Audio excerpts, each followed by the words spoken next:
మహేష్ బాబు కావచ్చు, నాగార్జున కావచ్చు, ఇలా ఇది ఎప్పటి నుంచో ఉన్న కల్చర్ ఇది.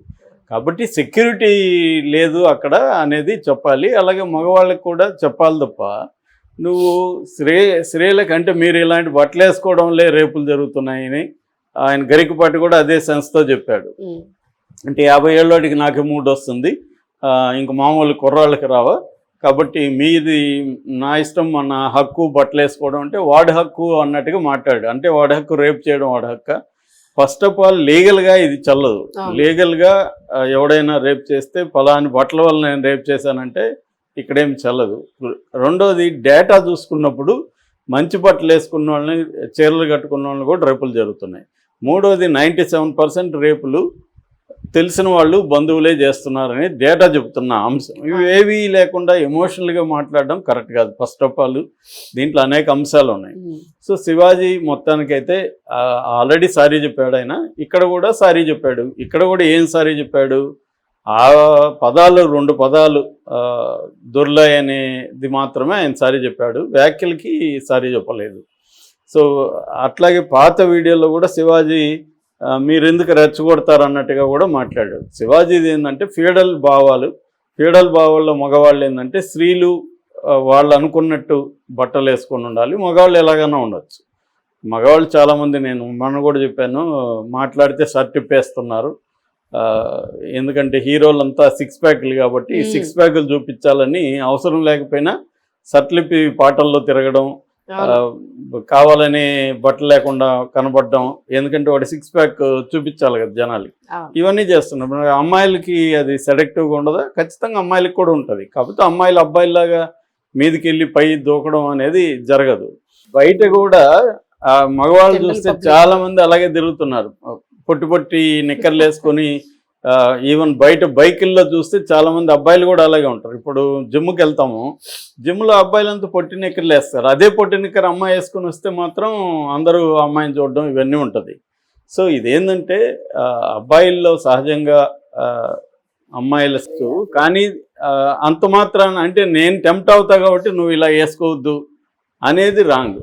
నువ్వు అలవాటు అవుతుందండి కొంతకాలానికి అలవాటు. ఇప్పుడు మనం ఎట్లాగైతే దుపట్టా లేని చుడిదార్లకు అలవాటు అయినామో, ఒకప్పుడైతే చీరలో కూడా అప్పట్లో చీరల మీద కూడా ఇది ఉండేది, పుల్లి కప్పుకోవాలి, కొంగు కప్పుకోవాలి. సో ఇది ఎక్కడికి వెళ్తుంది ఫైనల్గా అంటే మీరంతా ముసుగులు వేసుకుని తిరగండి అనే దగ్గరికి వెళ్తుంది. ఇప్పుడు ఇతను చీరలు కట్టుకోమంటున్నాడు, చీరలు కూడా మళ్ళీ చీరలు కట్టుకున్నా కూడా అక్కడ కనబడుతుంది, ఇక్కడ రైకి ఎందుకు అంత ఇదిగా ఉంది, వెనకాల వీపు కనబడుతుంది. ఇవి దీనికి అంత ఉండదు అనమాట ఒకసారి వదిలేస్తే. కాబట్టి ఏంటంటే ఇది చర్చ అవసరమే, కానీ శివాజీ దీన్ని మధ్యకాలంలో చర్చ లేపాడు. ఇది ఎప్పటి నుంచో బీజేపీ వాళ్ళు చాలామంది ఇదే చర్చ చేస్తుంటారు, బీజేపీ హిందుత్వవాదులు చేస్తుంటారు. కానీ అది ఎవరు పాటించిన వాళ్ళని ఏమి చేసే పరిస్థితి లేదు. లీగల్గా అదేమి తప్పు కాదు. కాబట్టి ఈ చర్చలు నడుస్తుంటాయి. ఫైనల్గా శివాజీ అయితే తప్పు ఒప్పుకున్నాడని మహిళా కమిషన్ అనౌన్స్ చేసింది. సో నా తప్పు ఇది, నేను ఇంకా మాట్లాడినా, ఇక మీదట మాట్లాడదని వార్నింగ్ ఇచ్చి పంపించామని చెప్తున్నారు. బయటకు వచ్చి శివాజీ నా మీద కుట్ర జరిగింది, సినిమా ఇండస్ట్రీలో కుట్ర చేస్తున్నారు కొంతమంది అన్నారు. మరి ఎవరు కుట్ర చేస్తున్నారు? ఏం బాబు ప్రకాష్ రాజ్ లేట్గా అయినాడు. శివాజీ చెప్పిన టైంకి ప్రకాష్ రాజ్ అవ్వలేదు, నాగబాబు అయ్యాడు. సో కుట్ర ఏముంటది అంటే నువ్వు చెప్పిన అభిప్రాయాన్ని ఎవరు వ్యతిరేకించకూడదా?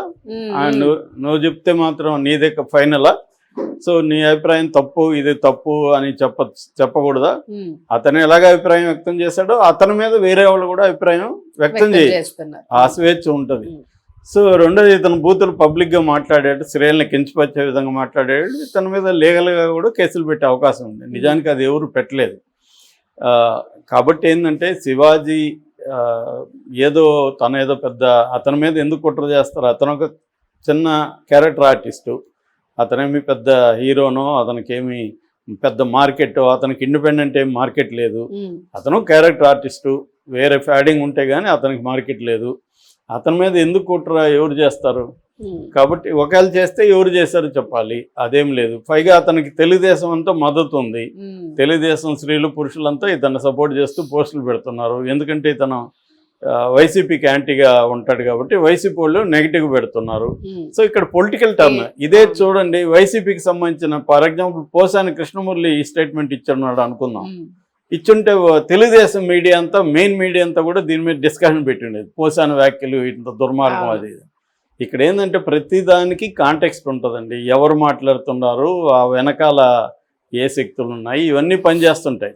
ప్యూర్గా వ్యాఖ్యల్ని చర్చించే సంస్కృతి అనేది ఎక్కడ ఉండదు. దాని వెనకాల కులము, ప్రాంతము, పొలిటికల్ పార్టీలు, వర్గాలు అన్నీ పనిచేస్తుంటాయి. కాబట్టి శివాజీ మీద మహిళా కమిషన్ అయితే ఏం చర్య తీసుకునే పరిస్థితి లేదు. ఆయన సారీ చెప్పాడు. ఆయనకు కూడా తెలుసు. అతను, నేను ముందు నుంచి చెప్తున్నా, అతను సినిమా గురించి, సినిమా ప్రమోషన్ గురించే మాట్లాడాడు. అతనికి తెలిసి వివాదం అవుతుందని, తెలియని వ్యక్తి ఏం కాదు. అందుకని ఇప్పుడు ఏవో దాన్ని కవర్ చేసుకోవడానికి ఓ తంటాలు పడుతున్నాడు. అందుకంటే ఏం లేదు.